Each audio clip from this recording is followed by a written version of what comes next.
마태복음 7장 1절로 6절의 말씀 봉독합니다.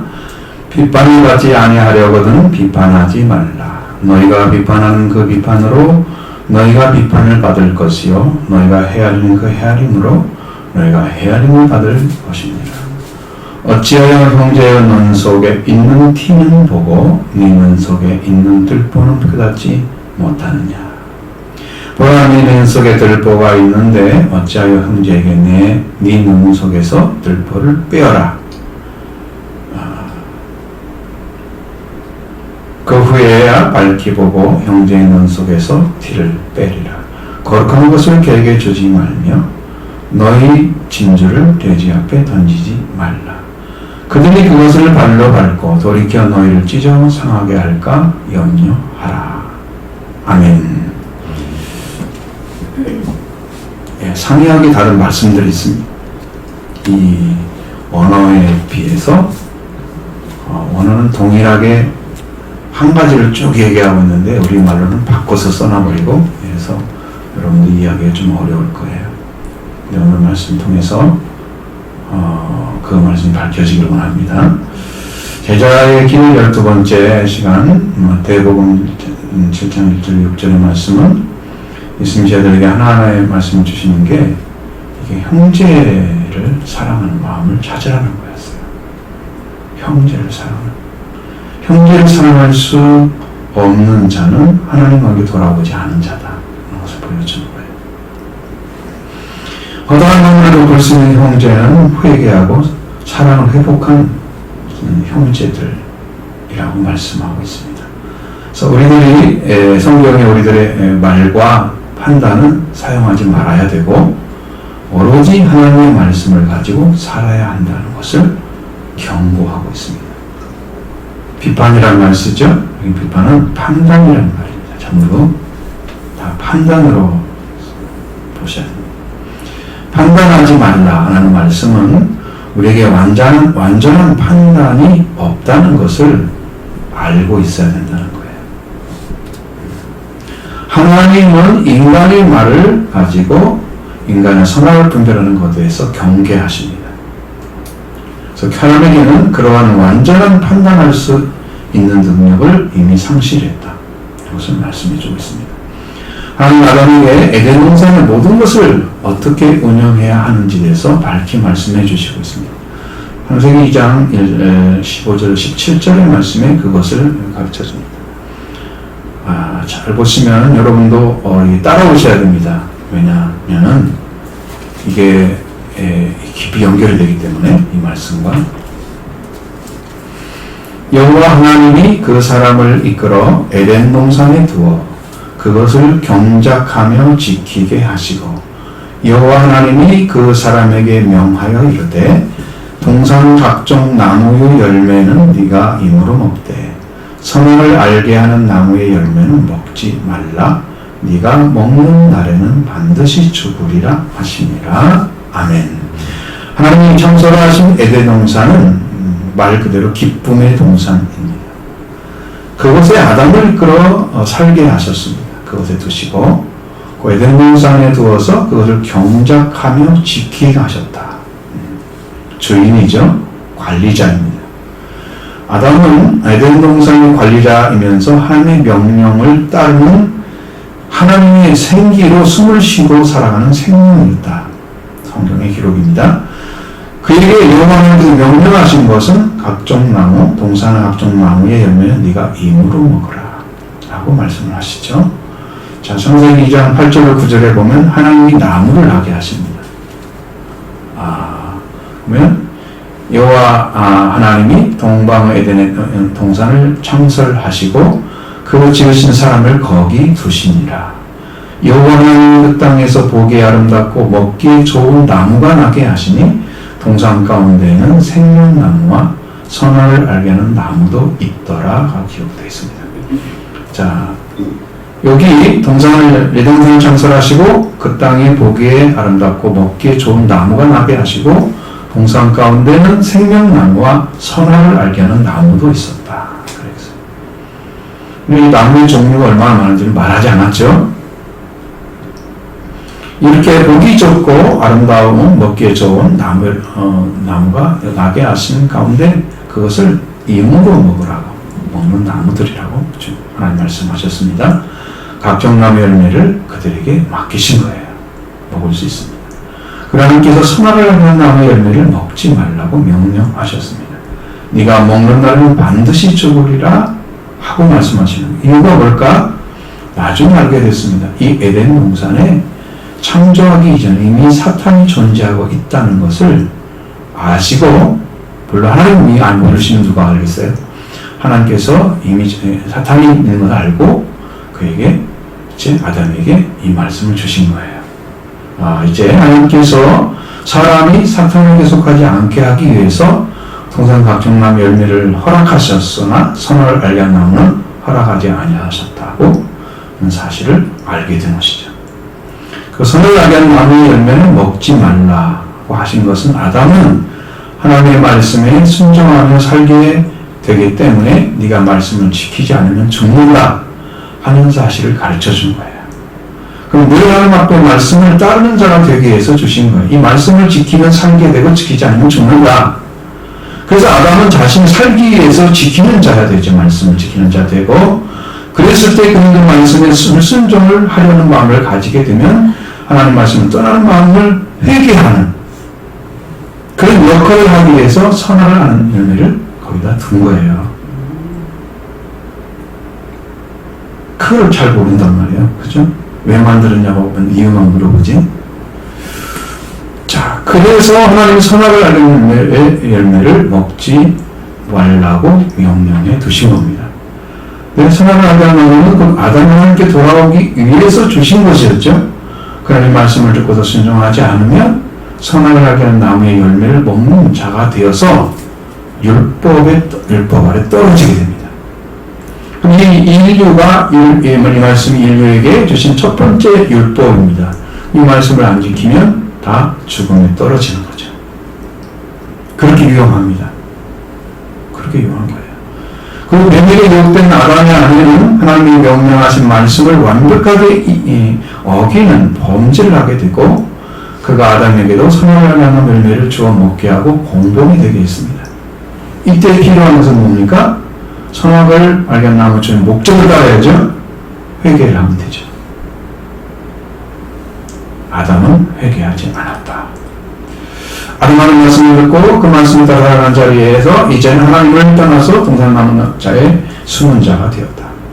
그 아담과 하나는 원래는 벌거벗으나 수치를 느끼지 않고 부끄러워하지 않는 자들이었는데, 범죄한 후에는 자기들의 벗은 말고 무화과 나무 잎으로 엮어서 침화를 하는 자가 되었다.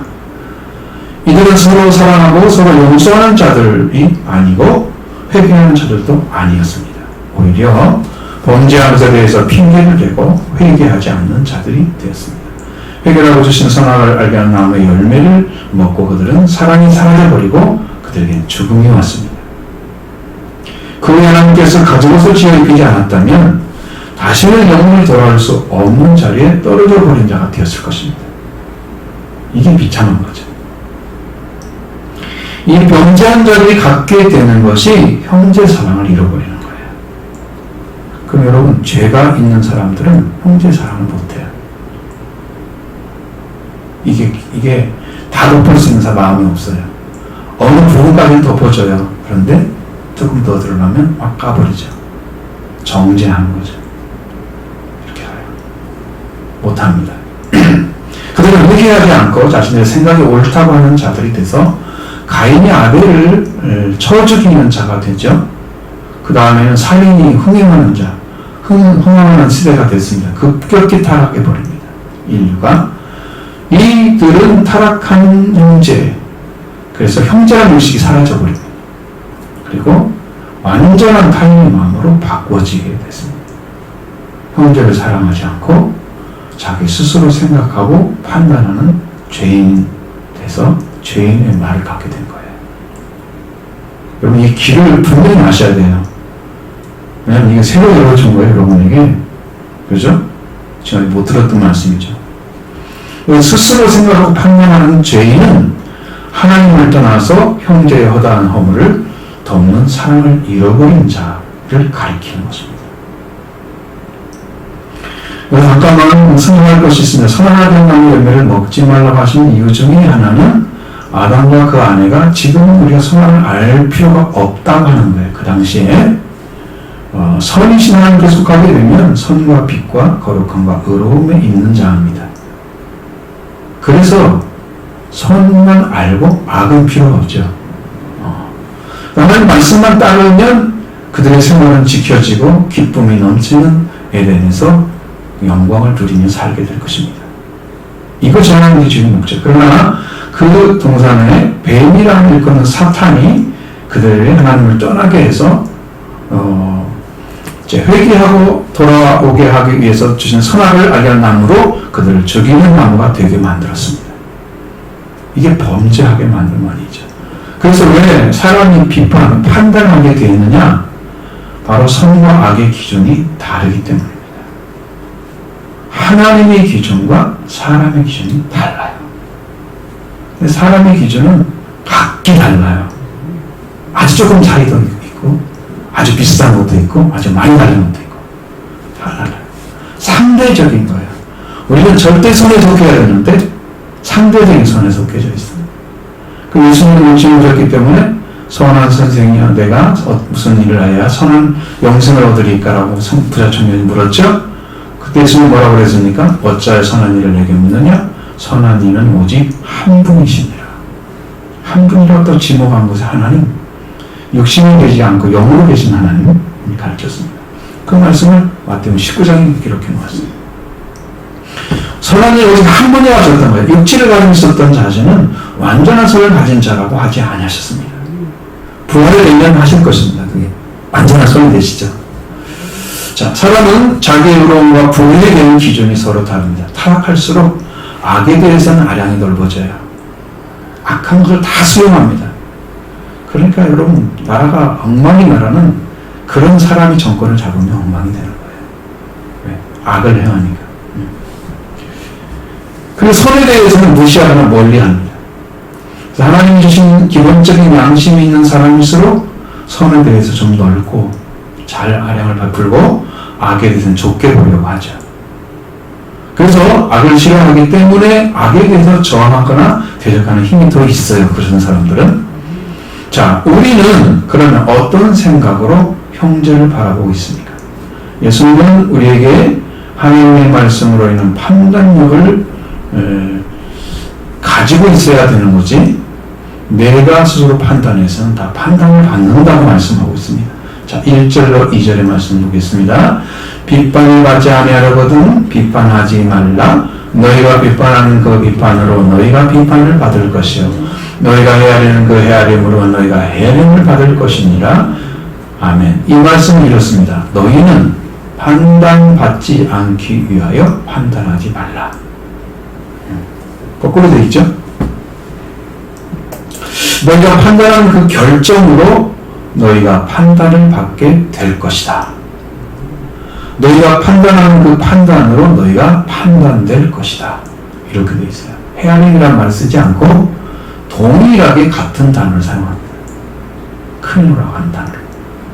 그런데 우리말로는 바꿔놨어요. 그러니까 헤아림이나 비판, 다른 말인 줄 알고 지금 그런데 똑같은 말입니다. 이 말씀을 우리가 그렇게 안다면 나의 작은 판단의 결과, 가져올 결과는 내가 그대로 판단을 받는다고 하는 어마어마한 일이 벌어진다는 사실이죠. 우리 완전한 말씀을 하나님께로부터 받은 자일지라도 자신의 판단은 두려운 것입니다. 누가 누구를 판단하겠어요? 생명을 죽이기도 하고 살리기도 하시는 분명 판단의 능력이 있습니다. 우리는 한 사람도 살릴 수가 없는 존재죠. 죽일 수는 있어도 살릴 수는 없습니다. 그러니까 판단의 능력은 인간에게 없는 거예요. 그런데 판단을 한단 말이에요. 이 판단이라는 단어가 어떤 말이냐면 사물을 인식해서 논리나 기준에 따라 판정을 내린, 판별해서 결정하는 것을 판정이라고 합니다. 그럼 법적 용어죠? 우리가 하나님의 판단을 전하는 일을 해야 되죠. 이것이 하나님의 뜻입니다 라고 말한다면 그것은 하나님께서 이렇게 말씀해 주셨다는 의에 다른 것을 말하는 것은 금물입니다. 전하는 말만 해야 돼요. 하나님 것만 전해야 판단하는 게 아니에요. 나머지는 다 판단하고 있는 거예요. 왜 그런가? 내가 어떤 원리나 기준에 따라 판정을 내리는 법정형을 사용할 때는 하나님의 판결해 주는 말씀을 그거 외에는 내가 그러한 판정을 내릴 사람이 없기 때문이죠. 이 땅에 없습니다. 어떤 영적인 사람이나 사례 분별이 정확한 사람들일지라도 그 판단을 가지고 자기도 판단을 받게 될 것이기 때문에 위험한 것입니다. 위험은 무릅쓰는 행위예요. 그래서 너희는 판단을 받지 않기 위하여 판단하지 말라. 이 말씀을 보니까 뉴 킹 제임스 버전 성경을 보니까 judge not that you be not judged 이렇게 되어 있습니다. 너희가 판단을 받지 않으면 판단하지 말라. 또 동일한 적어나오고 우리 한국어로는 조금 약간 뉘앙스가 달라요. 오늘 같은 의미입니다. 인간의 판단은 완전하지 않다. 왜? 때로는 감정이 흔들려요. 그죠? 그래서 생각을 다른 말하고 막 하죠. 내가 원치 않는 말을 해버려요. 하지 않아야 된다. 얼마나 위험합니까? 원하지 않는 말까지 해버려서 그 말이 자신의 판단이 받게 되는 그 근거가 되어지는 거예요. 무서운 죄를 범하는 거다. 지금 여기서 왜 일반 말씀을 한 거냐? 그러면 지금 우리한테요. 너 왜 이런 말을 했어? 라고 물어보면 신문하신다면 내가 대답해야 됩니다. 근데 대답해야 돼요. 너도 그대로 받으면 나도 완전히 정죄가 돼서 범죄자가 될 것입니다. 그래서 무서운 거예요. 너희가 판단하는 그 결정으로 너희가 판단을 받게 될 것이다. 이건 미래형이에요.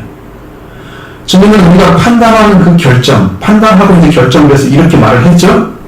말을 했어요. 그 다음에 그걸 가지고 우리가 판단을 받게 될 것이다. 라고 말씀하고 있습니다. 판단하는 그 결정은 판단받아야 할 근거가 되어버리는 거예요. 우리가 판단하는 것을 인해서. 자, 그래서 그게 무서운 거죠. 타락한 인간이 하는 결정은 논리적으로 맞을지라도 완전하지 않습니다. 우리는 판단할 능력이 없는데 사람이 그 기준을 만들고 그것으로 판결을 합니다. 그 기준도 완전하지 않습니다. 내가 영상을 판단한다고 하면 그것으로 인해서 빚어질 일에 대해서 어떻게 하겠어요? 그가 가지고 있는 그 생각이 얼마나 위험한 일인지 그래서 말해줄 뿐 그 판단하는 게 구해야 됩니다. 이렇게 하면 안 될 것 같아! 라고 말을 해줄 수 있죠? 그러나 하나님께 기도해서 이건 아니래 라고 말할 수 있죠. 그걸 할 수 있죠? 내가 판단을 결정한 건 아니고 그렇게 해나가면 좀 가능성이 있습니다. 그래서 기도가 중요하고 그래서 하나님의 말씀이 나에게 레마로 들려짐으로 인해서 전해진 것만이 정확한 판단입니다. 그 외에는 정확한 판단이 아니에요. 생명을 판단하는 건 얼마나 위험한지 모릅니다. 일을 하는 걸 말하는 게 아니에요. 여러분 수없이 일을 해야 하잖아요. 그런 거 가지고 어떻게 다 이것을 이렇게 적용하겠어? 이 말씀 아니에요. 그것은 여러분이 이런 상황에서 일하는 것이 다 판단해야 되죠? 그런 거 상관없는 거예요. 잘 이해를 하셔야 됩니다. 잘못하면 문제가 심각해지니 잘 이해하셔야 됩니다. 그렇지 않으면 내가 판단하는 그 결정을 해서 내가 판단을 받게 될 것이다. 이 미래의 판단을 지금 해난 것으로 인해서 지금 준비해 놓은 거예요. 내가 판단받을 것을. 내가 말한 말 잘못해서. 그대로 받을 것입니다. 그럼 어떤 사무나 일에 대한 것은 아니고요. 자, 그러면 지금은 더 깊이 말씀하십니다. 뭐라고 하시냐? 너희가 판단한 그 판단으로 너희가 판단될 것이다. 판단을 받게 될 것이다. 여기서 한 단계 더 넘어갔죠? 너희가 헤아리는 헤아림으로 너희가 헤아림을 받을 것이다. 그렇게 나와 있죠? 그러니까 그것이 다 판단이라는 단어로 되어 있어요. 동일하게 하나입니다. 우리가 판단한 결정으로 판단을 받게 될 것이 아시죠? 두려운 말씀. 우리가 그 판단받는 다면은 우리는 동일한 정죄를 받게 될 것입니다. 그래서 우리는 형제를 사랑하는 사랑을 회복해야 됩니다. 사랑을 받아서 성령을 받아서 이 말씀을 따른 진리 가운데 살아갈 때 하나님의 말씀을 받고 그 말씀만 하게 될 것입니다. 그러면 싸움이 없어야 되죠. 거기에. 사랑으로 이야기해야 되죠. 그렇습니다. 그렇게 되기 때문에 그렇습니다. 그런데 지금은 형제의 눈 속에 있는 티를 보고 눈 속에 있는 들뽕을 따지 못하냐? 라고 물으십니다. 자, 3절로 5절의 말씀 보겠습니다. 어찌하여 형제의 눈 속에 있는 티는 보고 네 눈 속에 있는 들뽕은 깨닫지 못하느냐? 보라, 눈 속에 들보가 있는데 어찌하여 형제에게 말하기를 나로 내 눈 속에 있는 티를 빼게 하라 하겠느냐? 외식하는 자여, 먼저 네 눈 속에서 들보를 빼어라. 그 후에야 밝히 보고 형제의 눈 속에서 티를 빼리라. 아멘. 자, 이 말씀은 뭐냐? 누가 형제의 눈 안에 마른 나무 조각을 보고 너의 눈 안에 들보는 지각하지 못하느냐, 이런 말입니다. 보라, 네 눈에 들보가, 제가 이제 여기 칼럼에 그걸 넣는 이유는 이 단어가 이렇게 끊어져 있어요. 그래서 보라고 지금 넣는 거예요. 이 단어가 연결이 안 돼 있어요. 그래서 다 우리가 말을 지어내야 되는 거예요. 거기에 합당한 그 흐름으로, 자, 너희는 들보가 있는데, 뭐 이렇게 붙여야 되겠죠? 자, 어떻게 형제에게 말하기를 내가 네 눈 안에 티를 뽑아내게 하라 하겠냐. 티라는 말은 나무 조각을 가리킵니다. 나무 조각. 마른 나무 조각. 아주 작은 거죠. 미성자여, 첫째로 너의 눈에서 들보를 뽑아내라. 그때야 분명히 보고 마른 나무 조각을 빼어낸다. 그런 거예요. 분명한 말씀은 형제의 눈 안에 있는 마른 나무 조각은 보고 네 눈 안에 있는 들보는 지각하지 못한다는 거예요. 눈 안에 있는 마른 나무 조각을 이해할 수 있을까요? 여러분, 눈은 뭐예요? 보는 게 본질이죠. 눈은 기능이죠. 그럼 눈 안에 마른 나무 조각이 있어요. 그럼 그 조각 때문에 뭐예요? 잘 안 보이죠. 그 부분만. 그러니까 정확히 100%는 볼 수 있다 말은 할 수 없죠. 마른 나무 조각이 그 안에 들어있어서. 이건 아주 작은 흠을 가지고 있는 눈으로 완전하게 볼 수 없다는 것을 말하고 있는 것입니다. 이건 자기 흠이죠. 내가 완전히 못하는 흠이죠. 그래서 자기의 아주 작은 결정을 얘기할 때 이렇게 표현을 합니다. 우리나라 표현이 아니고 히브리 표현. 아주 작은 흠이 있는 것, 결정이 있는 것을 눈으로 완전하게 볼 수가 없다. 그것을 우리 개혁성경, 개정성경이나 이런 데는 다 T라고 번역을 하는 거예요. T라고. T라고 번역한 헬라어 명사는 카르포스입니다. 마른 나무나 집 및 겨의 조각. 자, 마른 나무 조각이나 집의 조각이나 겨우 조각을 얘기하는 거예요. 응? 마른 나무가 통째에 있는 게 아니고 조각을 얘기하는 거예요. 그러니까 아주 작은 거예요. 칩이라고 하시죠. 스펙이라고 하기도 하고. 그리고 이 들보는 지붕을 받치기 위해서 벽 위에 건너지른 커다란 목재. 이건 다 알고 있는 거죠. 많이 시골에서 그걸 보면 봤을 것입니다. 들보를 가리키는 헬라어 명사는 도코스입니다. 들보, 빔이라고 하는 빔 가리킵니다. 이 말씀은 성제의 눈 안에 있는 많은 조각, 아주 작은 거죠. 아주 소량이죠. 조각이니까 나무 조각. 그래서 T라고 할 수도 있을 것입니다. T라고도 할 수가 있을 거예요. 자, 그것을 보고 이제 나는 정작 내 눈 안에 있는 들보를 가지고 있는 자가 그걸 빼게 하라고, 너의 눈에 마른 나무 조각을 빼게 하라고 말할 수 있겠느냐 라고 묻습니다. 그렇다면 사람은 형제의 마른 나무 조각을 빼는 대신에 자신의 들보를 지각해야 합니다. 이걸 내가 가지고 있구나. 들보는 너무 커서 눈 전체를 가려버릴 것입니다. T는 아주 작아서 이제 마른 나무 조각 아주 작아서 이건 아주 조금은 안 보일 거예요. 그러나 들보는 눈을 다 가려버릴 것입니다. 그런데 왜 형제의 눈은 그 작은 조각을 빼려고 그러는지 도대체 이해가 안 되죠. 왜 자기 지각을 눈에 들보이 지각을 못할까요? 여러분, 이게 죄인의 모습입니다. 죄인은 이렇게 하죠. 자, 만약 자신의 들보를 빼내지 않고 많은 조각을 빼내려고 하는 자는 계속해서 오류를 범하고 상대를 심하게 정죄할 것입니다. 마치 잘못한 것처럼, 잘못된 것처럼. 자, 많은 조각을 작은 흠을 가지고 들보는 아주 큰 힘을 가지는 것을 가리키고 있습니다. 많은 종나무 조각이나 지푸라기 조각이나 괴 조각이 있는 사람은 작은 흠이 있는 정도로 다른 사람을 보고 자신도 표현될 것입니다. 이 세상에 흠이 없는 자가 없죠. 여러분, 전도서 7장 27절과 29절에 보면 여기 아주 마지막 그 29절 말씀을 보면 좋을 것 같아요. 27절부터 읽어보겠습니다. 전도자가 이르되 보라, 내가 낱낱이 살펴 그 이치를 연구하여 이것을 깨달았노라. 내 마음이 계속 찾아보았으나 아직도 찾지 못한 것이 이것이라. 천사람 가운데 한 사람을 찾아보았으나 이 모든 사람들 중에서 여자는 한 사람도 찾지 못하였느니라.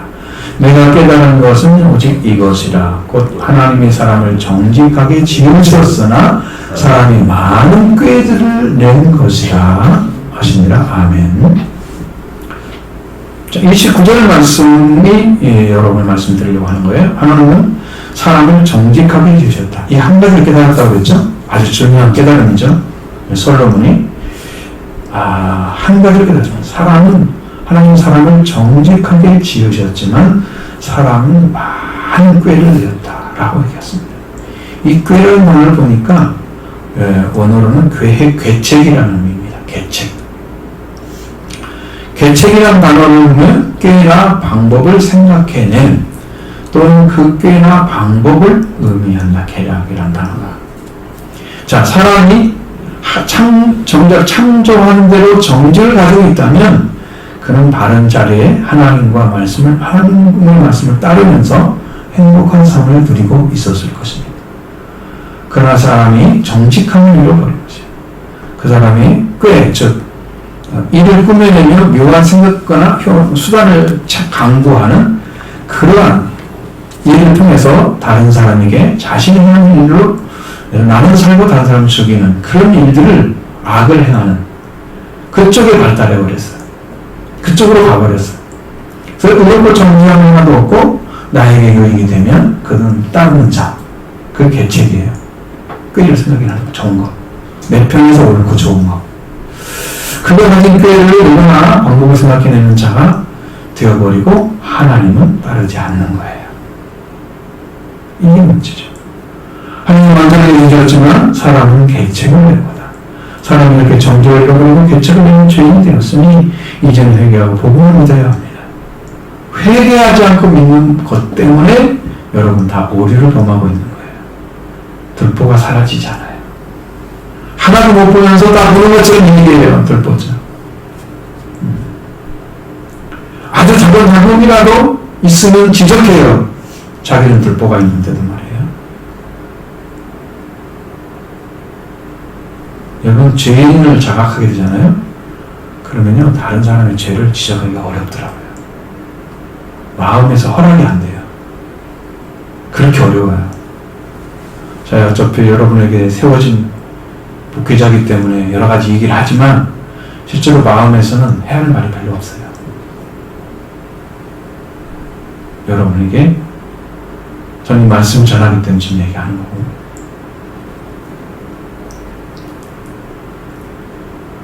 그래서 하나님께 돌아와서 의인이 되어야 비로소 남의 흠도 바르게 덮어줄 수 있는 사람이 되는 거예요.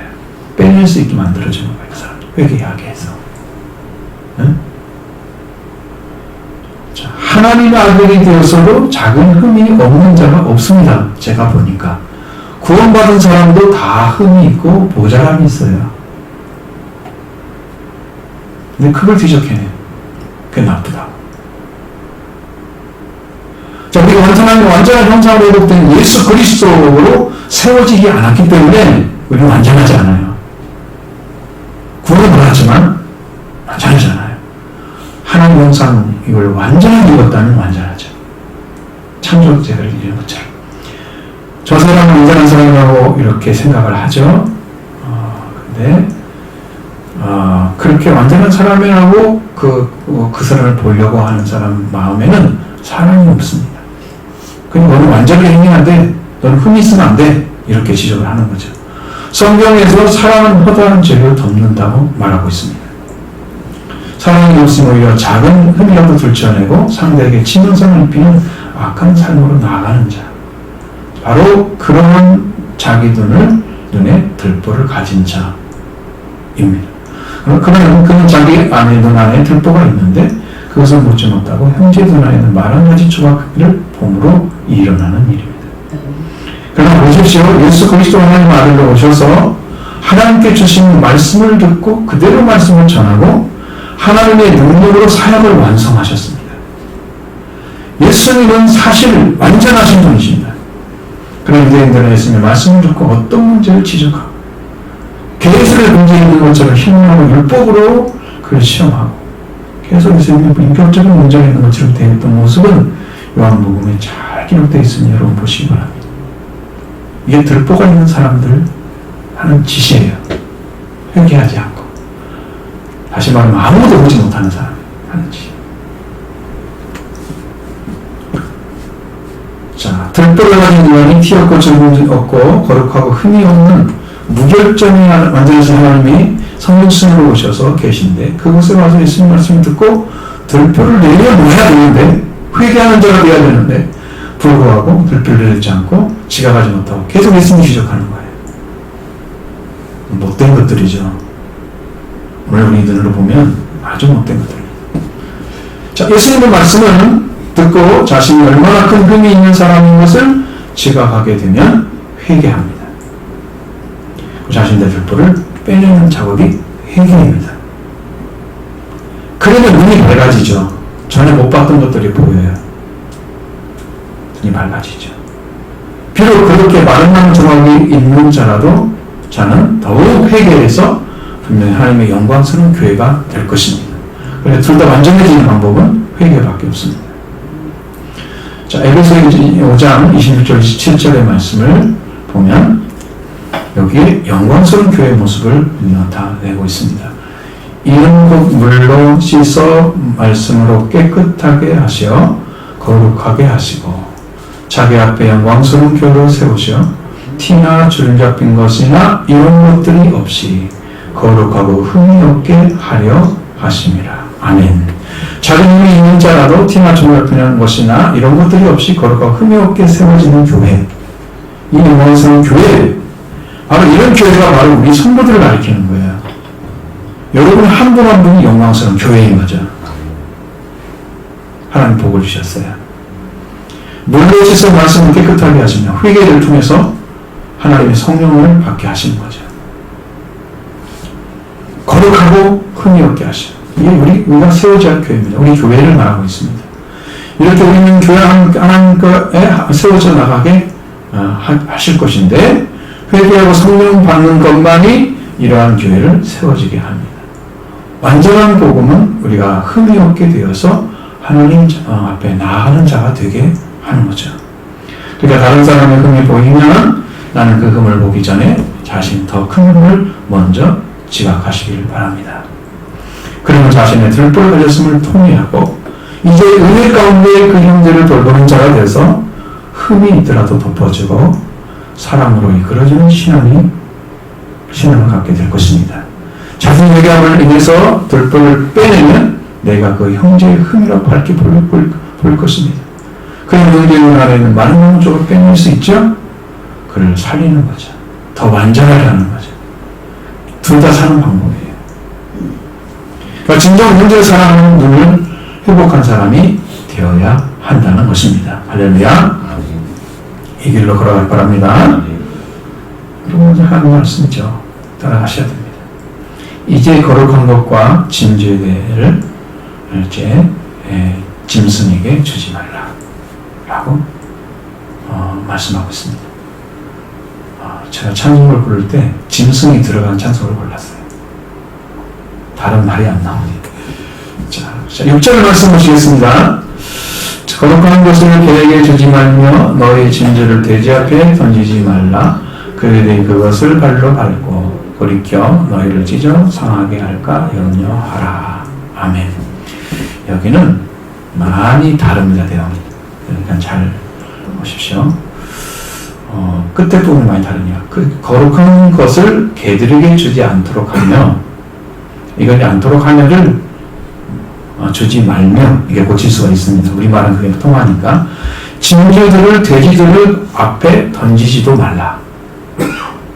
결코 그들이 그것들을 발들로 짓밟고 돌아서서 너희를 찢어 상하게 하지 않도록 하라.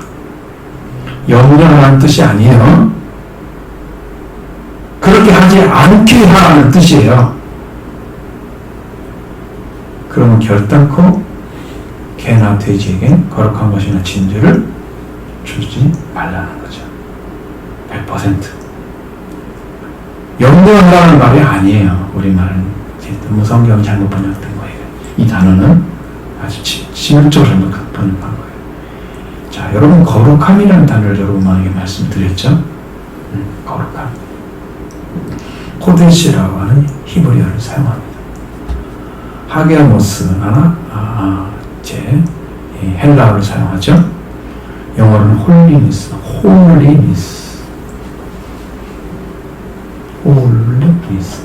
거룩함이라는 단어는 불의와 오해에서 분리 격절된 상태, 거룩한 상태를 대해서 쓰는 용어입니다.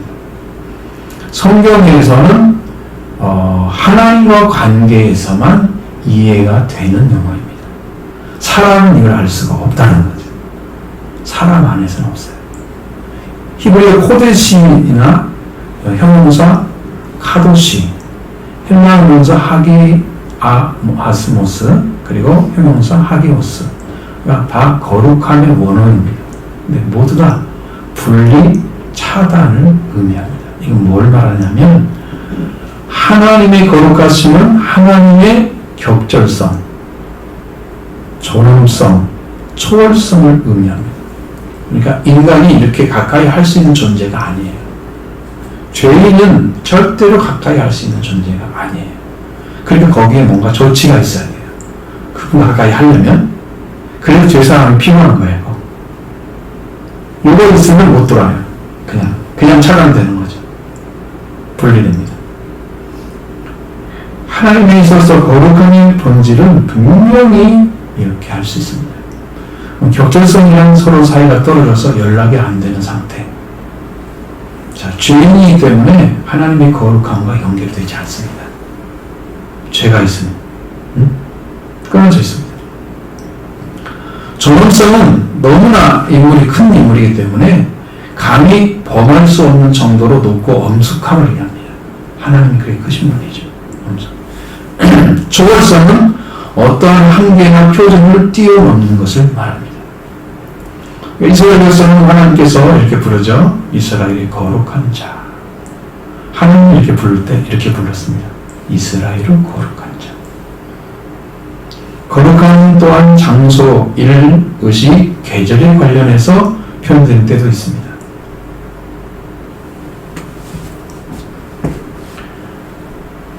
자, 그러나 사람이 혼자 거룩함을 가졌다 의미하는 것은 아니죠. 하나님과 관계에 있어서 관련에 있어야만 거룩함으로 되는 것이에요. 그러니까 하나님과 관련이 없는 것은 거룩함에서 끊어진 거예요. 반드시 이렇게 돼 있어요, 성경. 그러니까 그 거룩함의 높이를 잘 모르는 사람들이 예수님을 함부로 한 거예요. 예수님을 함부로 했어요. 성전이 왜 거룩하라고 하느냐 그러면 하나님을 예배하는 목적 때문이에요. 그래서 성전이라고 써요. 거룩한 집. 이것은 사람에게 표현될 때 성도라고 하죠. 하나님과 관계 없이는 성도가 될 수가 없습니다. 거룩한 물이 못 되죠. 성직도 마찬가지입니다.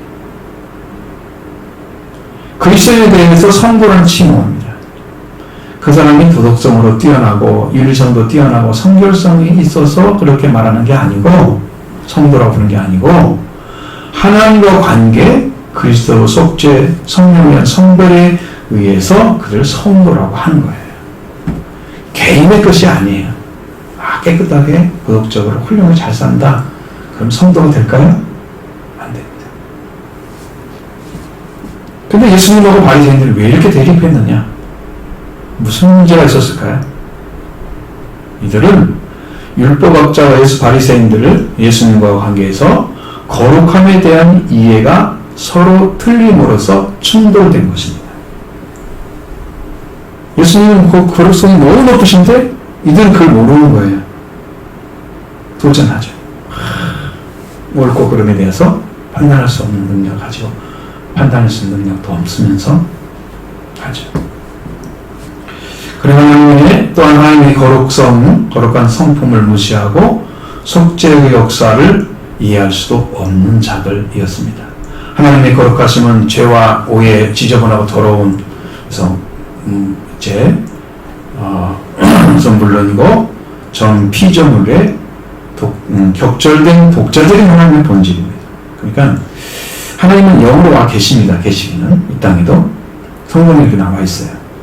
그런데 원래 일하시는 방법은 하나님께서 인간과 관계 있는 게 아니고, 그래서 여러분에게 내가 하나님이 여기 나타나지 않고 만물은 와서 일을 하시는데 여러분 만물에는 일을 하시는데 사람은 그걸 볼 수가 없어요.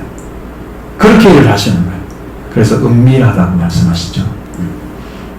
하나님은 그렇게 되어 있습니다. 이렇게 되기 때문에 하나님이 주실 수 있는 말씀은 이것이 거룩한 거다.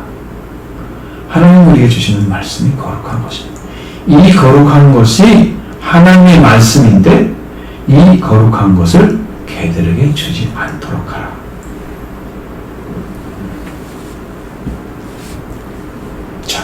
이 개들이 뭐길래 도대체 개가 어떤 존재이기 때문에 주지 말라고 했을까요? 원어를 보면 퀴온이라는 단어 헬라어 명사로 독을 말합니다. 독. 여기서 개는 특히 거리에 성가시고 멸시받는 동양 개를 가리키고 있다고 합니다.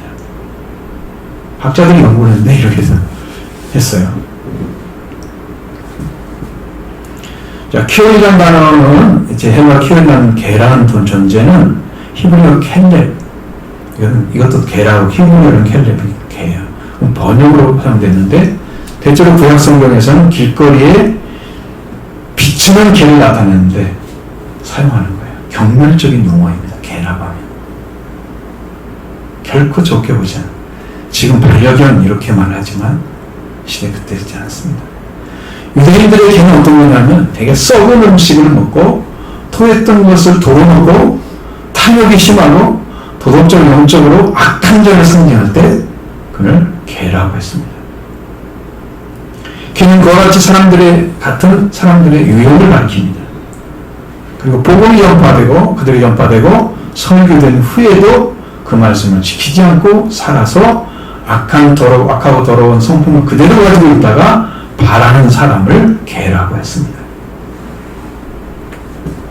나는 이 말이 너무 두렵더라고요. 왜 말씀을 듣고 살지 않을까?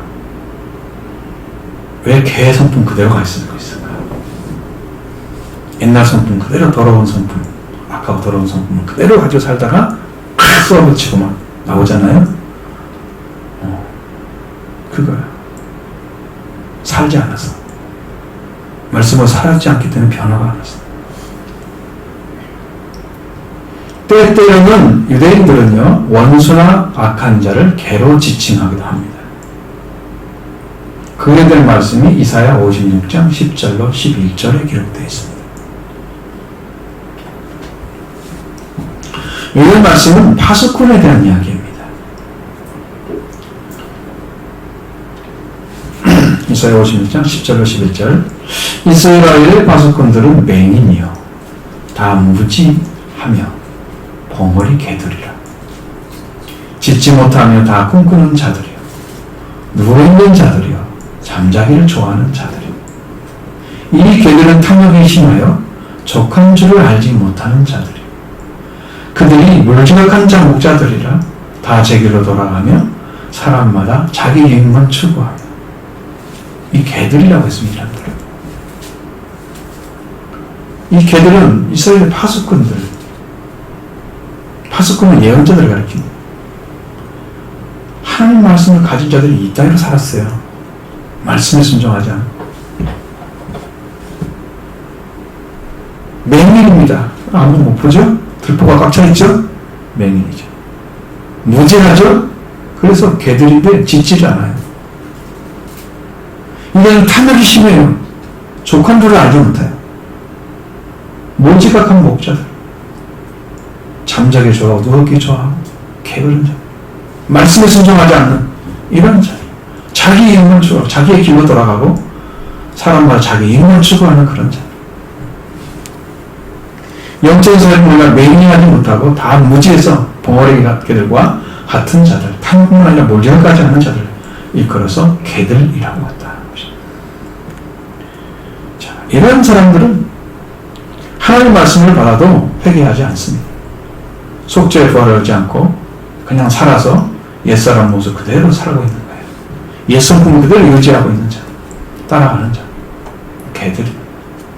그러니까 하나님의 말씀을 그대로 받아들이지 않고 회개도 않고 듣고도 회개하지 않고 않는 영적으로 개입니다. 몰지각하죠. 벙어리, 맹인, 탐욕자, 몰지각한 자들. 그래서 이들에게 하나님 말씀을 주면 반드시 문제가 생깁니다. 보통 때는 괜찮지만 문제가 생기면 그 말씀을 발로 제발 물어뜯는 거죠. 돼지는 물어뜯는 게 중심이 아니고 발로 밟는 게 목적이죠. 개들은 물어뜯죠. 그래서 말씀 준자를 상하게 하는 길. 주님은 진주를 돼지 앞에 던지지 말라고 하십니다.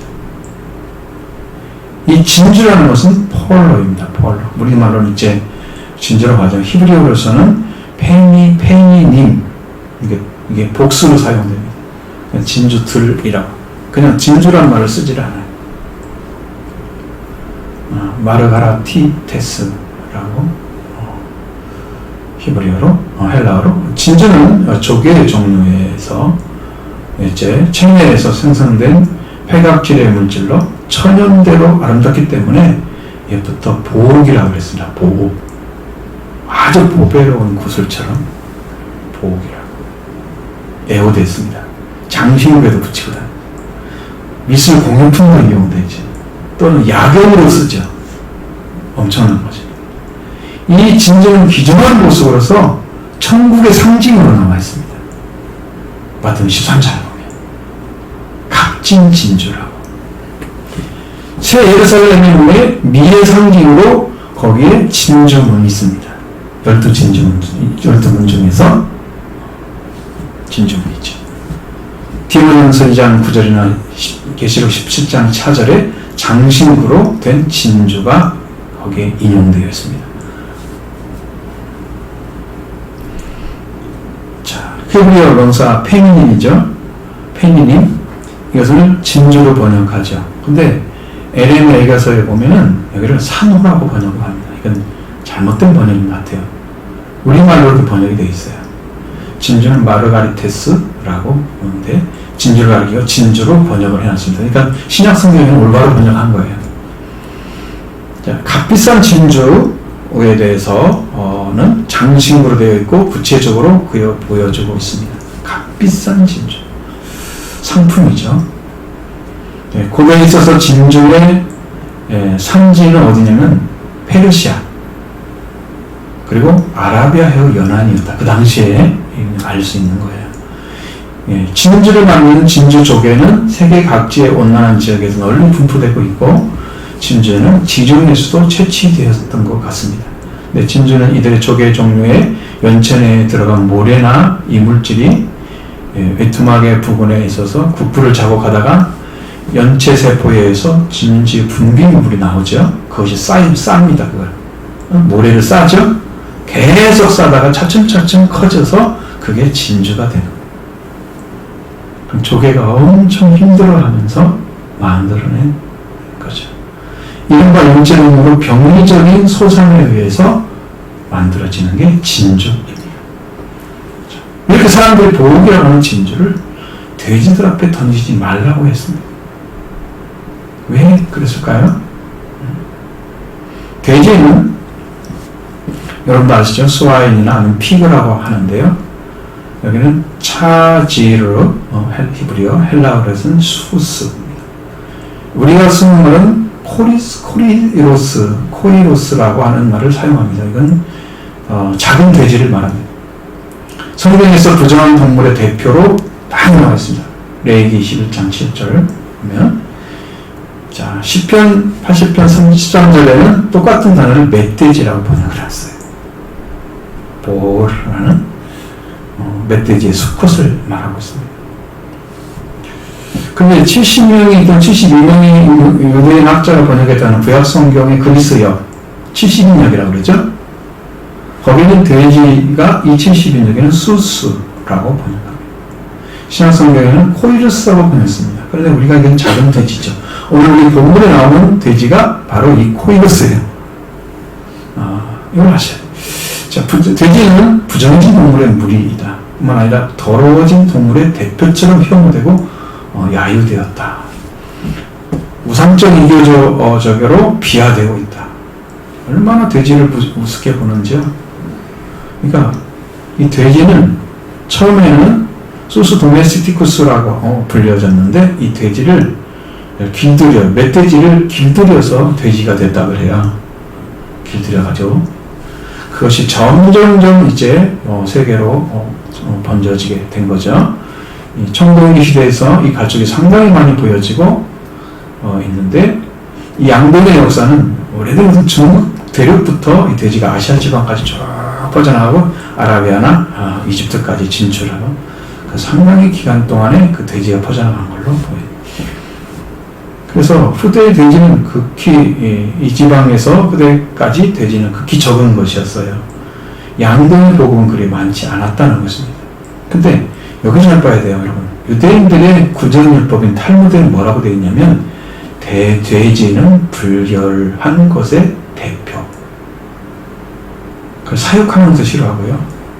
사육하는 자도 혐오받아요. 여러분 마지막에 탐자가 간 곳이 어디예요? 돼지 치는 데죠. 그래서 그걸 걷어 집어넣은 거예요. 돼지는 아주 더러운 동물의 대표처럼 혐오되고 그들을 부정한 동물의 무리로 되어 있으면 이 우상적 이교도인 것으로 비하되어 있습니다. 여러분 베드로전서 2장 22절을 보시면 아주 중요한 진리가 여기 담겨 있습니다.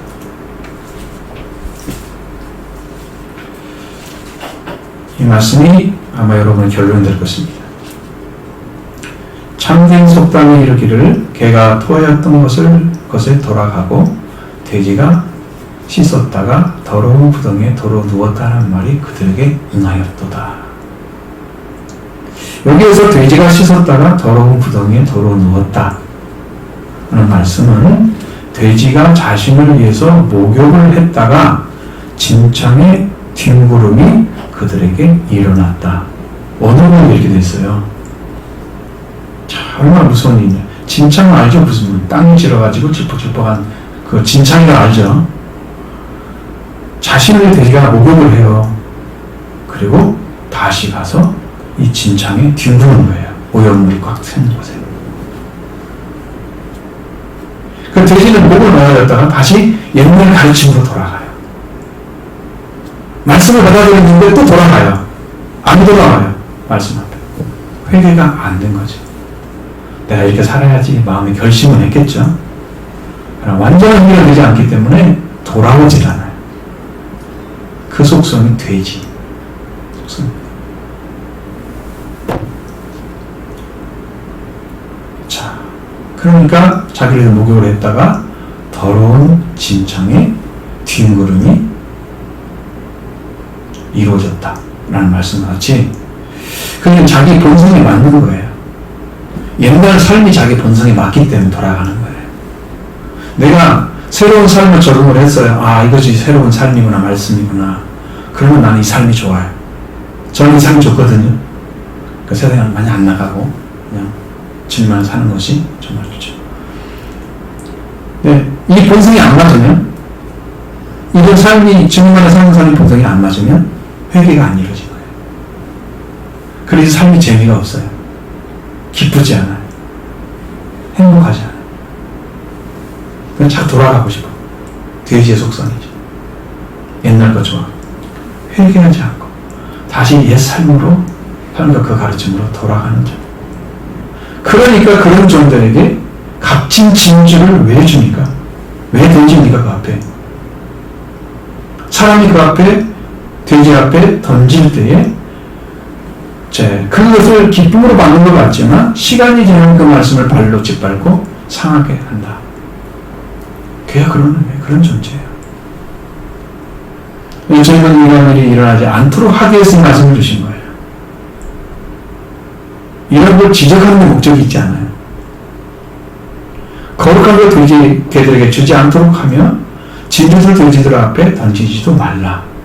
결코 그들이 그것들을 발로 짓밟고 돌아서서 너희를 찢어 상하게 하지 않도록 하라. 않도록 하라는 것이 목적이에요. 그러니까 그걸 뭐 어떻게 해야 돼요? 미리 구분해야죠. 그래서 안 줘야 되죠, 말씀. 진주는 보배로운 진리를 가르칩니다. 그리고 거룩한 것은 하나님의 말씀을 가르칩니다. 주면 이거 가지고 찢어요. 자, 결코 그것들이 그들의 발로 짓밟고 돌아서서 너희를 찢어 상하게 않도록 하라고 명령을 하는 거예요. 예수님이 명령이에요. 그렇게 하지 않도록 해야죠. 해야 됩니다. 근데 이제 목회자들이 어려워요, 이런 것들은. 왜냐하면 누구를 구분해도 누구는 주고 누구는 안 주고 그렇게 할 수 없잖아요. 차별할 수 없잖아요. 누구를 괴지들로서 취급하느냐 이렇게 될 건데, 배제하지 못하여 형평성이 없는 목사로 몰아붙이겠죠. 그냥 말씀은 다 줄 수밖에 없는 거예요. 그럼 여러분들이 그걸 살아줘야 되죠. 안 살아주고 그런 속성 그대로 가지고 있다면 이 준 것이 아깝죠. 여러분 밥 먹고 맛없는 집에 가가지고 아유 돈이 아까워 그러죠. 이 말씀도 아까워요. 이걸 해결하지 않고 살아가는 사람들이 말씀을 준다는 건 너무 아까운 일이에요. 낭비예요. 하나님이 말씀이 낭비예요. 예수님도 십자가에 못 박히셨는데 목회자는 어떻게 했어요? 못 박혀야죠. 그 사람들을 위해서. 짓밟으면 밟혀야 되죠. 물어 뜯으면 뜯겨야 되죠. 그래야 돼요. 제자들도 예수님처럼 박히를 받았어요. 그리고 순교까지 했습니다. 예수님처럼. 그러니까 목회자도 박히를 받아야. 바른 말씀 전하거든. 사람들에게 싫어해요. 예수님도 세상이 왜 싫어했냐고 성경에 기록돼 보니까 세상이 악하다고 말하니까 세상이 나를 싫어하더라. 주님 말씀하신 거예요. 잘했다고 하면 다 좋아할 거예요. 그죠? 아, 넌 참 잘했다. 아, 신앙생활 열심히 하니까 아, 넌 참 착해. 너 신앙 좋아. 다 칭찬해주면 좋아하겠죠? 주님은 그런 말을 하지 않아요. 왜? 주님이 어느 위치에 서 있지 않아요, 이 사람들은. 그래서 그런 거예요. 이런 말씀을 전하는 자를 사탄이 가만히 도와둘 리가 없습니다. 오늘 여러분들이 이 말씀을 듣고 회개하지 않느냐? 내가 멸망을 받느냐? 내가 생명을 얻느냐? 영생을 얻느냐? 이게 여기서 결정이 돼요. 이 마지막 극단적인 말씀도 드릴 때가 올지도 모릅니다. 제 생각에는요, 지금 사탄이 아주 가까이 와서 엄청 괴롭히고 있습니다. 아주 급하게 느껴집니다. 더러운 영은 더 깊이 침투하고 성도들은 성령 받는 일에, 회개와 성령 받는 일에 하지 못하도록 방해하고 있어요. 근데 여러분들 그걸 잘 가지 못해요. 내가 왜 말씀대로 못 살지? 분노를 좀 느껴야죠. 하나님 안의 분노, 예수님도 분노 느꼈죠? 성전을 더럽혔을 때. 그렇지만 내가 신앙생활을 못하고 있을 때 사탄에게 방해하나, 나 분노를 느껴요. 사탄에게. 열심히 가져야죠. 마귀를 대적해야죠. 좀 싸울 것입니다. 여러분, 적이 있어야 여러분 힘이 생기는 거예요. 싸우지 않으니까 힘이 없는 거예요. 무기를 많이 만드는 나라, 발달한 나라는 다 적이 있기 때문이에요. 한국이 무기 이제 수출 대단하잖아요. 천문학적 단위로 수출했잖아요, 정말. 왜 무기를 잘 만드는 이유가 북한이 있기 때문에, 적이 있기 때문에 그런 거예요. 그래서 잘 만드는 거예요. 여러분들 적이 있으면 싸워요. 어떻게 이기냐 연구하죠. 여러분 기도할 것입니다. 마귀가 있는데 안 싸우고 있어요. 마귀가 지배하는 따라가고 있는 거죠. 깊이 침투한 거예요, 그것이. 여러분이 기도하는 것은요, 마귀에 지고 있다고 생각하면 됩니다, 지금. 잘 하시기 바랍니다. 일어서야 됩니다. 지금입니다, 지금.